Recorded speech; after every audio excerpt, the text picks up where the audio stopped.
네, 안녕하세요. 노동법 김민표입니다. 오늘 수업을 마치고 집에 앉아서 이 녹음을 또 하고 있습니다. 오늘 여러분께 말씀드리고 싶은 것은 이제 GS 연기 강의가 이제 다음 주면 끝이 나는데요.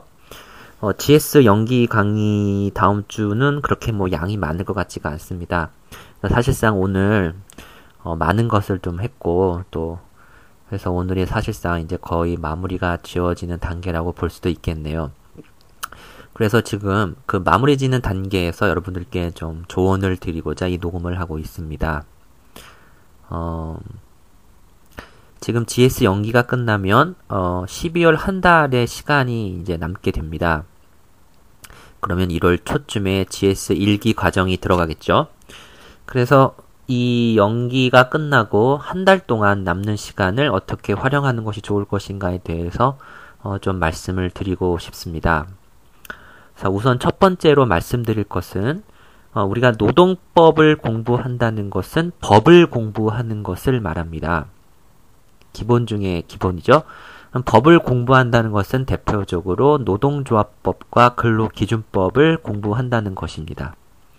자, 그래서 항상 잊지 말아야 될 것은 교과서를 읽는 것도 중요하고 판례를 보는 것도 중요하지만 기본 중에 기본은 법전이라는 것입니다.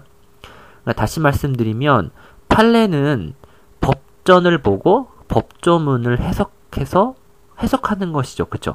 판례 룰이라는 것은 기존의 노조법을 읽어보고 그 노조법의 조문을 보면서 체계적으로 정당하게 해석론을 전개하는 것입니다. 그러니까 판례의 뿌리도 노조법, 근기법인 것이죠. 그쵸? 교과서에 쓰여져 있는 교수님들의 학설이나 이론도 역시 이러한 법조문을 근거해서 이루어집니다. 그래서 우리가 배우는 것을 다른 말로는 해석법학이라고 합니다. 또는 실정법학이라고도 하고요. 그러니까 그 얘기는 말 그대로 현재 우리가 배우는 거 그리고 배워서 시험을 치는 것이 뭐냐면 실정법을 해석하는 것을 배운다는 거예요. 따라서 실정법이 어떻게 규정되어 있고 또 그거에 대해서 판례는 어떻게 해석을 하고 있는가, 학설은 또 이거에 대해서 어떻게 보고 있는가 라는 것들을 배우는 거죠. 그러니까 뿌리 중에 뿌리는 법 그 자체가 되겠습니다. 노조법과 근기법을. 자, 그리고 제가 저번에도 말씀드렸던 것처럼 만약에 GS 연기 과정이 끝나고 한 달 동안 다른 과목을 한다고 해서 노동법을 놓게 되면 있잖아요. 아마 1월 달에는 처음부터 다시 새로운 것을 공부하는 듯한 느낌에 빠지게 되실 거예요. 네. 그래서 절대로 12월 한 달 동안에 이 노조법이라든가 근기법에 대해서 하루에 1시간이라도, 하루에 30분이라도 노동법 책을 봐야지 그렇지 않으면 기억이 다 사라지고 말 것입니다. 예.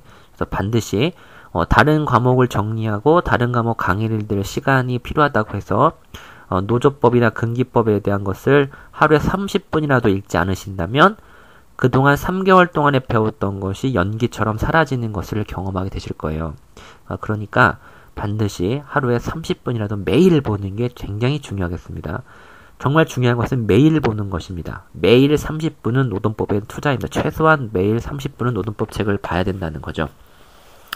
그러면 한 달 동안에 어떤 것이 가장 좋은 방법일까 한번 생각해 보겠는데요. 일단 가장 중요한 건 있잖아요. 법조문을 정독해 보는 게 굉장히 중요합니다. 예를 들면 제가 지금 노동조합 및 노동관계조정법을 펴놨거든요. 그럼 저는 그냥 제1조 목적을 읽습니다. 이 법은 헌법에 의한 근로자의 단결권, 단체 교섭권 및 당제 행동권을 보장하여 쭉쭉 가고 결국 국민경제 발전에 이바지함을 목적으로 한다. 이렇게 1조부터 찬찬히 읽습니다. 제2조 정의에 가게 되면 이 법에서 사용하는 용어의 정의는 다음과 같다.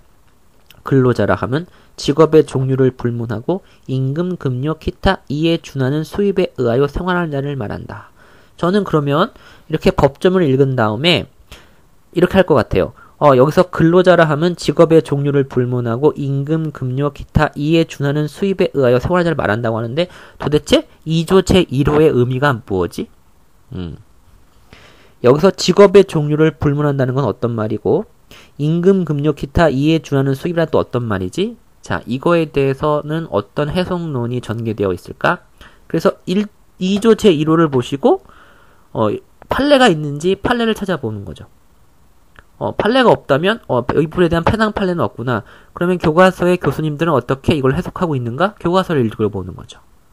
그러니까 법조문이 돼서 공부를 해보는 거죠. 법조문이 중심이 돼서. 그러니까 2조 1호를 이게 어떤 의미지? 내가 2조 1호에 대해 제대로 알고 있는 건가? 하고 제가 책을 찾아보고 판례를 찾아보는 거죠. 네, 이런 식으로 공부하면 굉장히 도움을 받을 수 있습니다. 자, 또 이제 1조 제2조 제1호가 해결이 됐어요. 그러면 2조 제2호를 보는 거예요. 사용자라 함은 사업주, 사업의 경영 담당자 또는 그 사업의 근로자에 관한 사항에 대하여 사업주를 위하여 행동하는 자를 말한다. 이렇게 되어 있는데 그러면 여기서 사업주는 뭐지? 또 사업의 경영 담당자는 뭐지? 사업주를 위하여 행동하는 자는 뭘 의미하는 거지? 한번 의문을 가져보는 거죠. 이거에 대해서 판례는 뭐라고 하고 있을까? 한번 찾으면 아마 사업의 경영 담당자에 대한 정의를 내린 판례가 나올 거야. 판례는 이렇게 보고 있구나. 또 사업주를 행동하는 자는 누구지? 이거에서 판례는 이렇게 보고 있구나. 판례가 있을 겁니다. 그렇게 해서 법조문을 중심으로 보는 거예요. 또 보세요. 2조 제3호를 보시면 사용자 단체라 함은 노동관계에 관하여 그 구성원인 사용자에 대하여 조정 또는 규제할 수 있는 권한을 가진 사용자의 단체를 말한다고 되어 있단 말이에요. 이게 구성원인 사용자에 대하여 조정 또는 규제할 수 있는 권한을 가진 단체라 그랬는데 조정 또는 규제할 수 있는 권한을 가졌다는 것은 또 무엇을 의미하는 거지? 그죠? 이거에 대해서 판례가 있는가? 한번 또 판례를 찾아보는 거예요. 그럼 판례가 분명히 있죠. 사용자 단체 요건에 관한 판례가 나온단 말이에요. 또 그거에 관련된 교과서상의 죄송합니다. 교수님의 이론은 뭐지? 하고 찾아보는 거죠. 그러면 내가 2조 제1호, 제2호, 제3호를 배웠지만 여러분 잘 아시지만 2조 제3호 사용자 단체는 어느 편에 나와요? 교과서상에서 단체 교섭편에 나오죠. 1호와 근로자나 사용자라는 것은 사용자라는 개념은 또 그 사업과 관련해서 노동조합의 실체적 요건에서도 나오고 소극조건부에서 또 나오고 그렇죠. 근로자라는 것은 선생님 책 교과서 맨 앞에 노동법상 주체 그렇죠. 근로자와 사용자 거기에 또 나온단 말이에요. 그렇죠. 그러니까 이 조문을 중심으로 이거를 판례를 찾고 교과서를 찾는다는 것은 교과서 1페이지부터 끝페이지까지 그냥 좀 재미없게 좀 죽어있는 공부를 하는 게 아니라 좀 다이내믹하게 조문을 중심으로 무엇들이 있지 하고 계속 찾아보는 거죠. 되게 좀 적극적이고 굉장히 뭐랄까 조문에 집중할 수 있는 공부 방법이 될 수가 있죠. 저라면 한 달 동안 이렇게 한번 공부를 해보겠습니다. 그리고 이제 또 보세요. 2조 제4호를 보는 거예요. 노동조합이라 하면 근로자가 주체가 되어 자주적으로 단결하여 근로조건의 유지 개선 기타 근로자의 경리적, 사회적 지위 향상을 도모함을 목적으로 조직하는 단체 또는 그 연합단체를 말한다. 이렇게 되어 있거든요. 노동조합이라는 것은 노동조합법이 이렇게 정의를 내리고 있구나. 그러면서 자주적으로 단결한다는 의미가 뭘까? 근로조건의 유지 개선 기타 근로자의 경리적, 사회적 지위 향상을 도모함을 목적으로 한다는 것은 뭘까? 단체, 그 연합단체는 뭘 말하는 걸까? 그쵸? 이 법조문의 이 내용이 다 무엇이냐? 이것을 연구하는 것이 바로 해석론입니다. 해석법학이고 이 작업을 하시는 게 교수님들의 큰 일 중에 하나입니다. 그리고 이러한 해석론이 담겨져 있는 게 뭐예요? 판례랑 교과서입니다. 그쵸? 그러니까 대부분 판례나 선생님들이 교과서를 쓰는 방식으로 공부를 해보는 거죠. 그래서 4호는 노동조합은 이렇게 됐고 다만 하면서 다음 강목 1에 해당하는 경우에는 노동조합으로 보지 아니한다고 되어 있는데 여기서 노동조합으로 보지 아니한다는 건 도대체 무슨 말이지? 그리고 강목 가, 나, 다, 라가 있는데 그 각각 가목은 또 무엇을 의미하는 거지? 나목은 무엇을 의미하는 거지? 다목은 무엇을 의미하는 거지? 라목은 무엇을 의미하는 것이? 여기에 대해서 해당 판례가 뭐지? 어떤 교과서 이론인들까? 하고 찾아보는 거예요. 법조문으로. 그래 법조문을 중심으로 읽는 습관을 들이는 게 대단히 중요합니다. 굉장히 중요한 거죠. 그러니까 이런 식으로 법조문을 정독해가면서 찾아보는 거예요. 그럼 아마 교과서상에서는 막 왔다 갔다 할 거예요. 어디는 단체 교섭편에 있고 어디는 단체 해발편에 있고 어디에는 앞에 노동조합 편에 있고 막 그럴 거예요. 뒤에는 또 부당노동회의 편에 있고 막 그럴 거란 말이에요. 상관이 없습니다. 책을 1페이지부터 끝까지 읽는다고 생각하지 마시고 법조문을 중심으로 해서 이렇게 한번 해보세요. 지금 제가 말씀드린 이런 식으로 편제된 것을 주석서라고 부릅니다. 주해서라고 불러요. 제가 드리는 판례절에 보면 근로기준법 주해서 많이 인용해 놓잖아요. 그 주해서가 이렇게 조문으로 되어 있어요. 1조를 주석해 놓고 2조를 주석하고 3조를 주석하고 4조를 주석하고 이렇게 되어 있어요. 교과서의 순서로 되어 있지 않습니다. 네, 이게 바로 주석서의 체계거든요. 그런 식으로 조문을 중심으로 그렇게 한번 공부를 해보세요. 또 보세요. 그러면 또 2조 보시면 5의 노동쟁이라고 나옵니다. 여기서 보면 근로조건의 결정에 관한 주장의 불일치 이렇게 말하고 있는데 근로조건의 결정에 관한 것이 또 무슨 말이지? 주장의 불일치는 어떤 상태를 말하는 것일까? 또 5의 노동쟁이라고 정의되어 있는데 이 노동쟁이는 왜 필요한 개념일까? 이거에 대해서 판례는 뭐라고 말했을까? 또 이거에 대해서 교수님들의 이론은 또 어떻게 설명하고 교과서는 어떻게 설명하고 있나? 뭐 이런 식으로 하나하나 설해보는 거예요. 6호는 쟁의행위잖아요. 이게 다 무슨 말이야? 파업은 뭐지? 자, 쟁의행위라 하면 파업, 태업, 직장 폐쇄, 기타 노동관계 당사자가 그 주장을 관철할 목적으로 행하는 행위와 이에 대항하는 행위라고 해놨는데 여기서 그러면 파업은 뭘까? 찾아보는 거예요. 그건 쟁의행위 편에 있겠죠. 태업은 뭐지? 쟁의행위의 태양 편에 있겠죠. 직장 폐쇄는 뭐지?